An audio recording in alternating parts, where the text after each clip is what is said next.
All right, here we are, friends. Day 3 at GDHF. I'm here with a GDHF alum, an illustrious alum, Garrett Mehl. You're going to share a little bit about your background and your great work that you do at WHO with folks, maybe to start, and then we can take this conversation in some interesting directions. Great. My name is Garrett Mehl. I head up the unit of digital health and information systems in Geneva at the WHO, and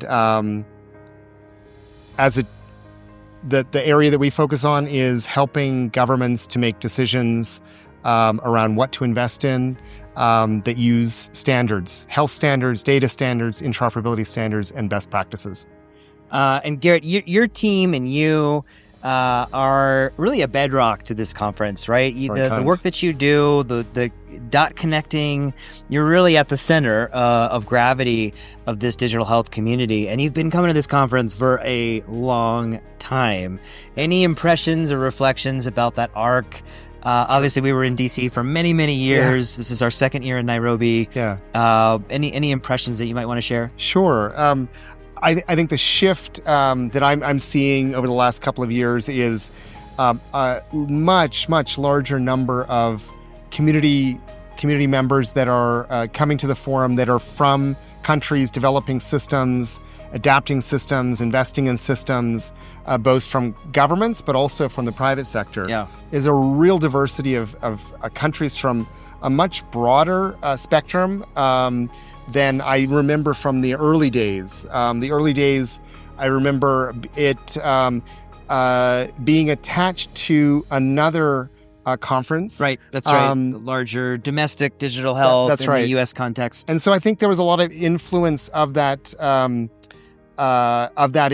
domestic meeting and so we were always crowded out. A little bit, yeah, literally, because it was such a large venue, right. So many humans, thousands of people. That's right. So really, some of that delta this year is centering it on those communities and those organizations that are doing the building. Yeah, it's really inspiring. Yeah, I think the level of technical capacity, the vision that governments are establishing, that then the technology and the development sector are then following and helping them achieve. Yeah.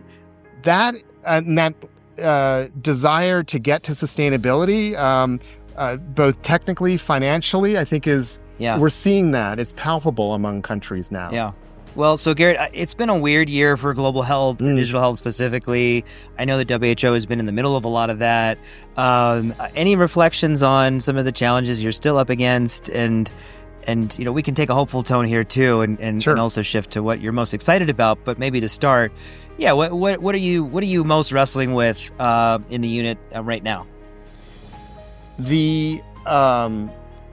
I think it has been a really hard year. You alluded to it, but I think it's different organizations, governments, the institutions that have supported them are in a very different place this year than they were last year or the previous year.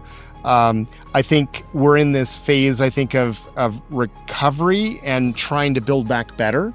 I think governments have also taken note and really thought reflectively around how do they get to that ability to achieve technical and financial sustainability from the technologists that are in their own country. For sure, yeah. So that's a big shift. The hopeful side of that is, I think we're seeing the kind of change that we have all been working towards, seeing it happen now. Sure.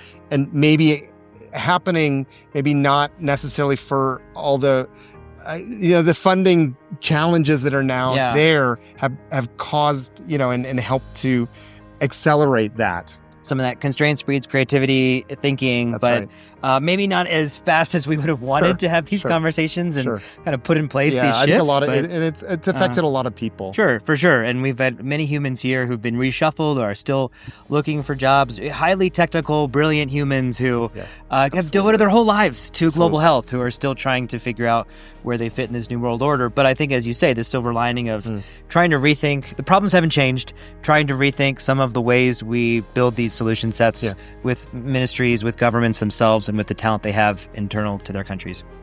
I think the one maybe additional I'll add is I think there's no longer a question of does digital health work?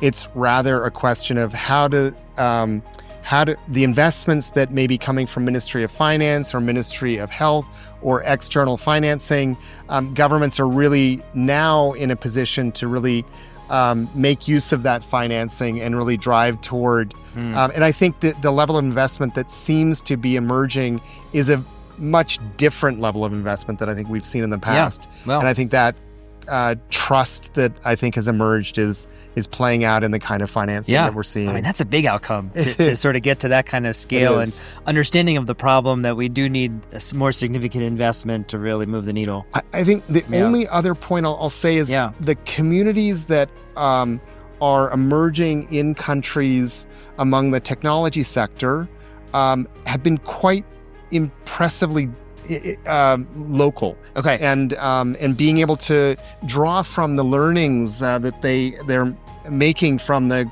Global Digital Health Forum, and bringing that back into the communities and working collectively toward a vision of interoperability or a vision of a set of systems working together, or the financing linked to health insurance schemes, as we're seeing in Kenya. Sure. So I think though it's inspiring. It's also, frankly, it's a relief because we were hoping that countries would get to this point. Right. We're starting to see it. This was a goal for a long time. We've had to thinking about this. Well, Garrett, listen, we thank you so much for joining us in the pop-up studio. We thank you for sharing your wisdom and thoughts on the conference. And seriously, for the work that you and your team does as the bedrock of this community, we can't thank you enough. It's a pleasure to be at the conference, and I look forward to it next year as well. Thank you. All right, friend. Thanks.